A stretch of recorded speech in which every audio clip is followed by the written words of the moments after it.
Hello, welcome to NAS Radio. I'm Olivier Dumas.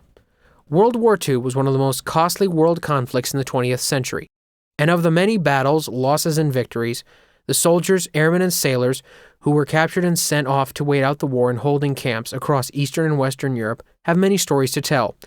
These are just some of the POWs who are willing to share their story with the nation and with the world. Eric Raffill, flying with the 57th Squadron of the RAF, was a rear gunner in one of the 117 Lancaster bombers flying out on a bombing raid of Wesley on June 21, 1944. The raid, although successful, had come at a heavy cost. 47 of the 117 bombers total never returned home.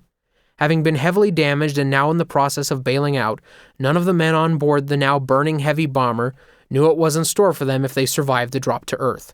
Eric recounts his experiences during and after the night his plane was shot down. I was flying out from East Kirkby, Lincolnshire, with 5 Group, 57 Squadron. Yes, and the plane was a Lancaster. A Lancaster. And what's your position on it? I was the rear gunner. Another one? Yeah. We're a charmed race, aren't we? Okay, so what was your target? Our target on the night in question was Wesley. It was June the 21st, 22nd, 1944, and we had very heavy losses. Out of 117 aircrafts went into the target, 47 didn't come back. And my particular station itself lost 12 aircraft. They were decimated for a week. Did you get to the target? No. 99% of us were shot down on the way in. Apparently, due to a lot of changes that night, we were due to have done a big daylight raid, and which didn't come off, and they chopped and changed the target, and there was no screen, and we were just very, very unlucky. Can you take me through the last couple of minutes of the flight? What happened? Well, there's not much to say. You don't remember a lot. A lot of it's done through your training. The one thing I did say, my skipper was a Welshman, I'm a Welshman, and I said, Ginge, there's about 19 going down in flames astern, and his reply was, there's 20 up front, and we were the next one. So it was a pretty rough one. Did you obviously jumped out? You had a Oh yes, he pulled it up while 6 of us got out from varying heights from 19,000 down. I would have said that in the rear turret I was one of the first to go because I bailed out of the turret itself, which you weren't supposed to do, but I thought, well, broken leg, I know I'm going, once he gave the order. But unfortunately he couldn't hold it up long enough to get out himself, and he's buried in Belgium. But the other 6 of us got away with it. 2 escaped and 4 of us were prisoners of war. You were injured? No. Well, I thought I'd broken my back because I landed with a railway line between my legs, but I wasn't hurt. So were you on the run long, or did... No, I was given away by an individual. I think he got logged for it. I think he was a German stooge.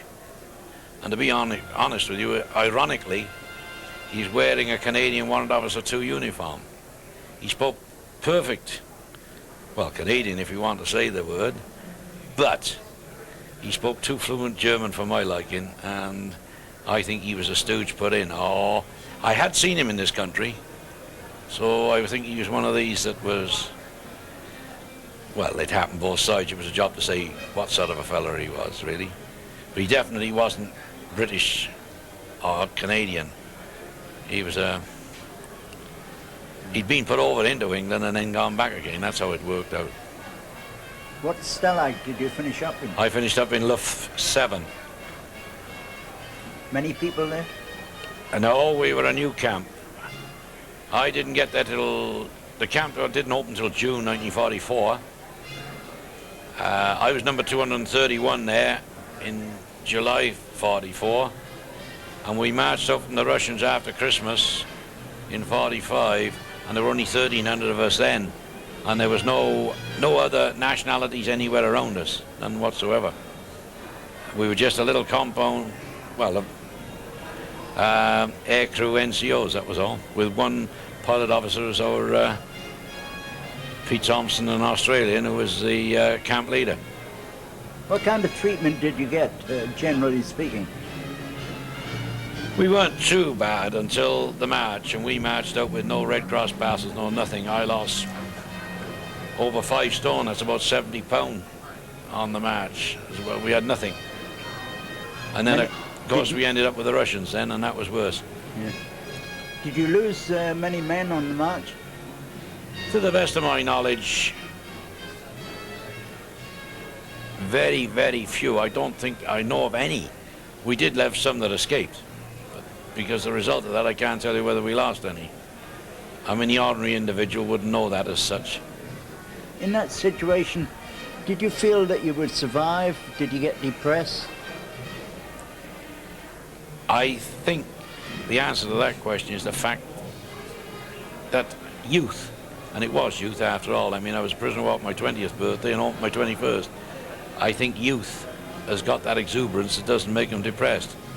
That's my way of looking at it. Red Cross parcels, did they come through all right? We had some, but we had nothing after. We had one, I think, when we got to Stalag 3B at Luckenwalde. That was after the march. Which nation? Pardon? Which nation freed you? The Russians. The Russians. Apparently, it wasn't a good thing. It was a very bad thing. Yeah. The Americans came in to get us after a fortnight. We all got on the lorries. And the Russians turfed us off at the point of a gun with wooden bullets in the spout. And I don't know whether you've ever seen a mess a wooden bullet makes, but it goes in like a bullet and comes out like a cannon shell. Like a dum-dum. And we got off, and then they interrogated us, and they wanted to know everything. Who we were, where we were, why we worked, where we worked. The same as our fathers, what they did, why, and what have you. They wanted to know. It was the start of the Cold War. It was far different from what people ever thought their allies, the Russians, were going to be like. When did you get back to England? I got back about a fortnight after VE Day. We were released about a fortnight before VE Day, and we got back a month later. What was your feeling when you landed back? Oh, well, that was out of this world. As a matter of fact, somehow or other we collected a spare bod in Belgium, and so I flew back in the rear turret, but totally different to the rear turret I flew in. Although mine was open, the later one had 2 guns marked .5s, and you bailed out over the guns. And without a parachute and just an ordinary uniform, that felt a bit cold and frightening. Sometime after VE Day, the Russian forces that liberated Raffill and his peers had handed the custody of the airmen and other Air Force pilots over to their superior officers. Having been released by the Russian Army, Eric and his other crew members of the 57th RAF Bomber Unit were found and picked up by other Allied forces and returned to friendly territory.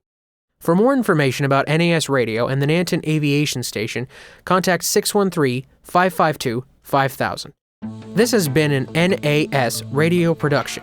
I'm Olivier Dumas. Tune in next time for another exciting interview featuring Canadian and Allied war veterans.